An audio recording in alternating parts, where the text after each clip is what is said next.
Proses-proses ini nanti kita akan pelajari satu persatu. Nanti bagaimana cara ini teori, kemudian cara perumusan hipotesis itu bagaimana, cara mengumpulkan data bagaimana, cara mengembangkan instrumen bagaimana, cara populasi dan sampel bagaimana, menentukan populasi dan sampel itu bagaimana, sampai nanti analisis datanya secara singkat. Nah, itu akan kita jelaskan di pertemuan-pertemuan selanjutnya. Nah, hari ini kita bahas dulu tentang masalah dan rumusan masalah dalam penelitian kuantitatif. Nah, apa itu masalah penelitian? Teman-teman kan kadang ini ya bicara, oh saya lagi punya masalah nih gitu ya. Masalah itu apa sih gitu? Masalah itu kan sesuatu yang tidak sesuai harapan gitu ya. Sederhananya begitu. Jadi masalah penelitian itu bisa diartikan sebagai penyimpangan antara yang seharusnya dengan apa yang benar-benar terjadi. Jadi ada penyimpangan apa yang seharusnya atau yang seharusnya kita harapkan dengan fakta atau yang terjadi. Misalnya bisa juga penyimpangan antara teori dengan praktek. Misalnya kalau sesuai teori harusnya A gitu ya, tapi ternyata pada kenyataannya atau pada prakteknya B. Nah, itu kan menjadi suatu masalah. Kok bisa sih berbeda dengan teori gitu? Nah, itu bisa juga menjadi suatu masalah. Atau juga adanya penyimpangan antara peraturan dengan pelaksanaan. Nah, ini menurut Sugiono 2009. Jadi masalah itu sederhananya adalah ada gap. Ada gap itu apa ya? Ada jarak gitu ya antara harapan kita dengan kondisi yang terjadi sebenarnya. Nah, itu adalah arti sederhana dari masalah. Nah, sumber masalah menurut Stoner tahun 82 itu yang pertama bisa karena adanya penyimpangan antara pengalaman dengan kenyataan atau perubahan yang tidak diharapkan. Misalnya gini, kita sudah terbiasa nulis pakai tangan gitu ya, atau kita sudah terbiasa kuliah daring gitu ya, kita sudah terbiasa kuliah luring atau tatap muka, kemudian tiba-tiba ada COVID gitu kan kita nggak punya pengalaman untuk kuliah daring kan, sebelumnya kita nggak pernah tahu gimana cara pakai Zoom, kita nggak pernah tahu cara pakai Google Meet, saya juga belum tahu bagaimana cara membuat video pembelajaran gitu ya. Tiba-tiba kenyataan menuntut kita atau perubahan menuntut kita untuk beradaptasi. Nah, itu bisa disebut masalah. Jadi pengalaman yang kita punya itu berbeda dengan kenyataan yang ada atau ada perubahan mendadak gitu ya. Nah, itu bisa disebut sumber masalah. Yang kedua itu adanya penyimpangan apa yang telah direncanakan dengan kenyataan. Misalnya kita sudah merencanakan pembelajaran A gitu ya, akan menghasilkan output anak yang seperti apa gitu, tapi pada kenyataannya dalam proses pembelajaran tidak mudah gitu, sehingga sesuai kenyataannya anak tidak mencapai tahapan perkembangan yang diharapkan. Nah, itu berarti suatu masalah juga. Nah, bisa juga adanya pengaduan, misalnya sebagai lembaga PAUD kan penyelenggara jasa gitu ya, ada aduan dari wali murid, ada aduan dari muridnya sendiri bahkan. Nah, itu bisa juga menjadi sumber masalah. Ada juga kompetisi ini berarti ada persaingan gitu ya antara suatu instansi dengan instansi lain. Nah, ini bisa juga menjadi sumber masalah.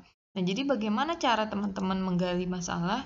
Sekarang teman-teman tolong di sekitar, entah teman-teman di sekolah atau di lingkungan masyarakat gitu ya, cari masalah yang terkait dengan pendidikan anak usia dini. Jadi penelitian di bidang PAUD itu tidak hanya terbatas di kelas, di sekolah gitu ya, tidak juga, bisa juga terkait orang tuanya, misalnya gaya pengasuhan orang tuanya, pola asuhnya, persepsi orang tuanya tentang PAUD, kemudian bisa juga tentang masyarakat sekitar yang mempengaruhi PAUD gitu ya.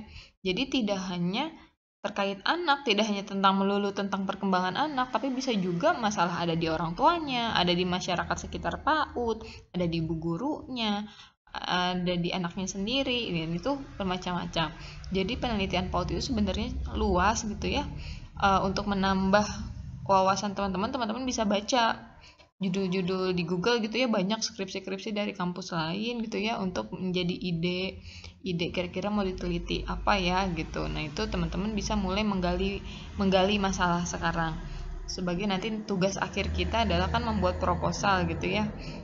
Syukur-syukur kalau proposal itu bisa jadi proposal teman-teman beneran gitu, karena kan teman-teman sekarang sudah semester 7, semester 8 nanti sudah fokus pada skripsi, tapi nggak ada salahnya kita mulai menyicil dari sekarang gitu ya. Entah nanti proposalnya ada perubahan sesuai pembimbing gitu ya, tapi kan kita sudah punya gambaran bagaimana mencari masalah.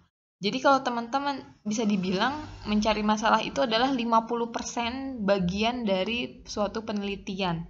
Jadi kalau teman-teman udah dapat masalah, kayaknya hampir setengahnya gitu ya teman-teman udah melakukan penelitian gitu, karena memang sulit juga nih mencari masalah. Sebenarnya banyak masalah, tapi masalah yang menarik, masalah yang faktual, artinya yang sedang booming sekarang itu menjadi nilai lebih gitu ya. Kalau teman-teman melakukan penelitian tapi sudah banyak yang melakukan, itu sih bermakna sebenarnya ya penelitian, tapi akan lebih baik, alangkah jauh lebih bermaknanya kalau yang teman-teman teliti itu terkait dengan kondisi faktual saat ini, kemudian punya nilai nilai kebaruan atau novelty gitu kalau bahasa ilmiahnya itu novelty, punya keaslian, kebaruan, artinya itu lebih bermakna gitu.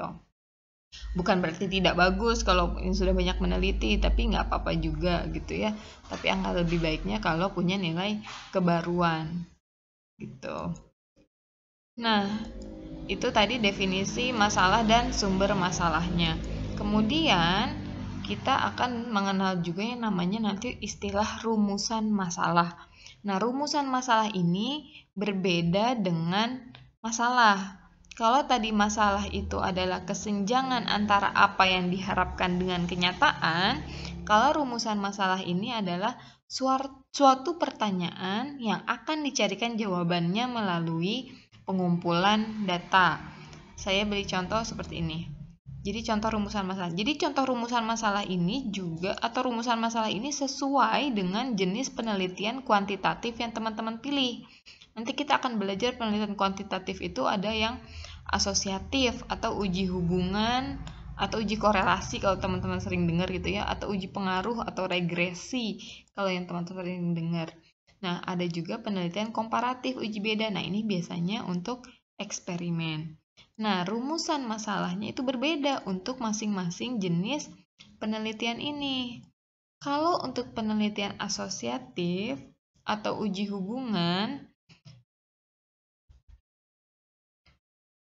lebih mudahnya perbedaan itu bisa kita lihat dari bentuk pertanyaannya. Kalau misalnya penelitian asosiatif yang pakai uji hubungan atau uji korelasi, itu pertanyaannya biasanya gini rumusan masalahnya.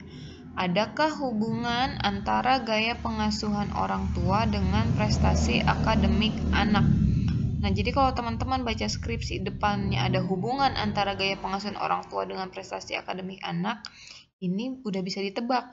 Isinya biasanya penelitian kuantitatif pakai uji korelasi. Bentuk rumusan masalahnya, adakah hubungan? Nah, kalau pakai uji pengaruh atau uji korelasi, itu pertanyaannya gini, adakah pengaruh antara gaya pengasuhan orang tua dengan prestasi akademik anak? Nah, ini contoh dari rumusan masalah. Kalau penelitian komparatif atau komparasi itu ya, dibandingkan. Ini menggunakan analisis uji beda. Biasanya penelitian eksperimen. Biasanya pertanyaannya begini, rumusan masalahnya. Apakah ada perbedaan kemampuan kognitif antara kelompok anak yang diberi pembelajaran pendekatan saintifik dengan kelompok anak yang diberi pembelajaran pendekatan klasikal? Nah, misalnya ini tujuan penelitiannya membedakan anak yang dikasih pembelajaran saintifik sama pembelajaran klasikal. Nah, ini menggunakan analisis uji beda. Nah, apa itu uji hubungan? Apa itu uji korelasi? Nah, ini akan kita bahas di pertemuan nanti. Saya lupa di pertemuan keberapa gitu ya. Jadi yang penting teman-teman bisa, untuk hari ini teman-teman bisa menentukan masalah, kemudian teman-teman bisa membuat rumusan masalah.